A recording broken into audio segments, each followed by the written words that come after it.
అనేవి కాదు.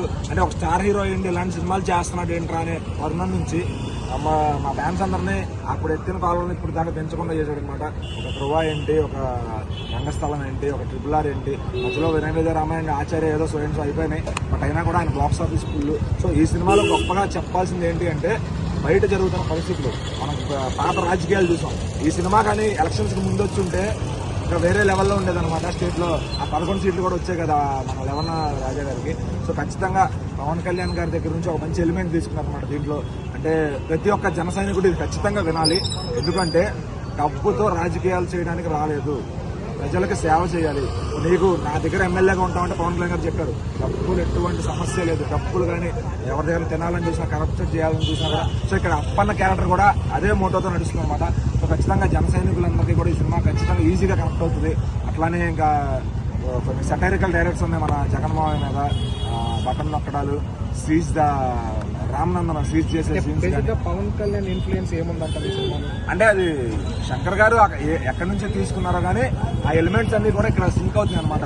కొంచెం ఆయన గ్లాస్ తో టీ తాగటం కానీ రామనాథన్ గారు అట్లానే బేసిక్గా మనం సినిమా రిలీజ్ ముందు నుంచే మనం రామ్ చరణ్ క్యారెక్టరైజేషన్ కానీ రామ్ చరణ్ పర్ఫార్మెన్స్ కానీ నెక్స్ట్ లెవెల్ అని చెప్పి మన చిరంజీవి గారు చెప్పారని చెప్పి మనం ముందు నుంచి వింటూనే ఉన్నాం.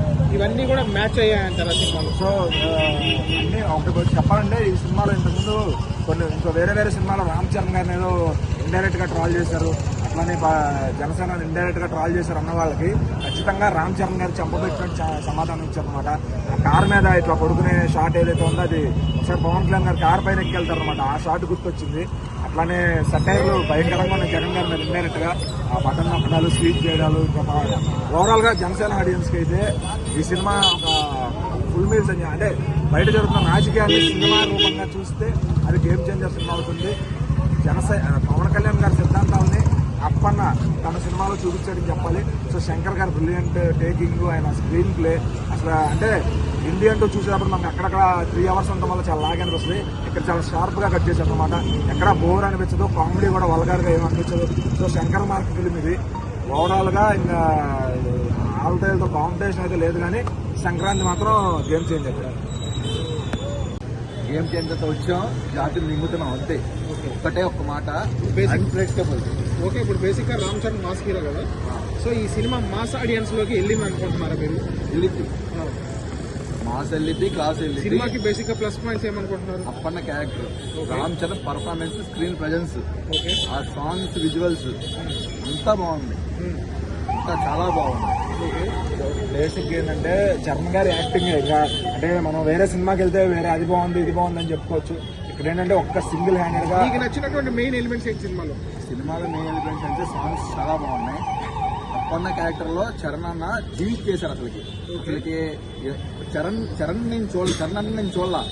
నిజమైన పొలిటీషియన్ అలా రామ్ చరణ్ గారు ఇందులో యాక్ట్ చేసిన అప్పన్న అనే ఒక క్యారెక్టర్ అంటే ఆ ఎమోషన్ గుండెలో నింపుకుని మనం బయటకు వెళ్తాం ఖచ్చితంగా. చాలా మంది అంటున్న మాట ఏంటంటే అప్పన్న క్యారెక్టర్ చాలా తక్కువ నిడితోనే ఎంజాయ్ చేశారంటే కదా ఈ సినిమాలో. సో ఎంత కావాలి శంకర్ గారికి తెలుసు ఎంత కావాలి.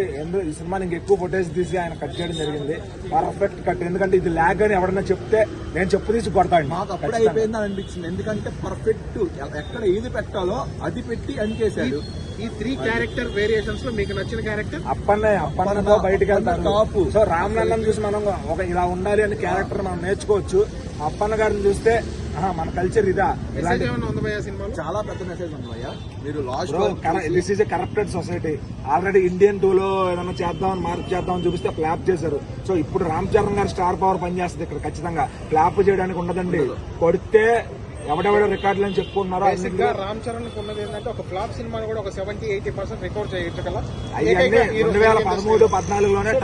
ఈ సినిమా కలెక్షన్ల పరంగా ఏ కైండ్ ఆఫ్ జోనర్ లో వెళ్తుంది? ఎందుకంటే రీసెంట్ గా మనం పుష్ప చూసాం, గతంలో దేవరా చూసాం. ఈ సినిమా ఎలా ఉండబోతుంది? వాళ్ళతో అసలు అలాంటి బచ్చగాలతో పోలిక అవసరం లేదు. ఇక్కడ ఉంది గ్లోబల్ స్టార్. ఖచ్చితంగా హిందీ ఆడియన్స్ కి పక్కన పెడితే ఇంటర్నేషనల్ లెవెల్లో పొలిటికల్ డ్రామాలు చూసే వాళ్ళు ఖచ్చితంగా యూకేలో అయితే భారీ ఫాస్ట్ ఫిలిమ్స్. ఇండియన్ మార్కెట్ లో ఈ సినిమా ఎంత చేయొచ్చు? ఈజీగా 600 దాకా అవుతుంది. 600-700 దాకా అవుతుంది పక్కా. సంక్రాంతి విన్నర్ అంటే సంక్రాంతికి పెద్ద హీరోలతో మనకు పోటీ వద్దు, గ్లోబల్ లెవెల్లో బ్లాక్ బస్టర్ పడుతుంది.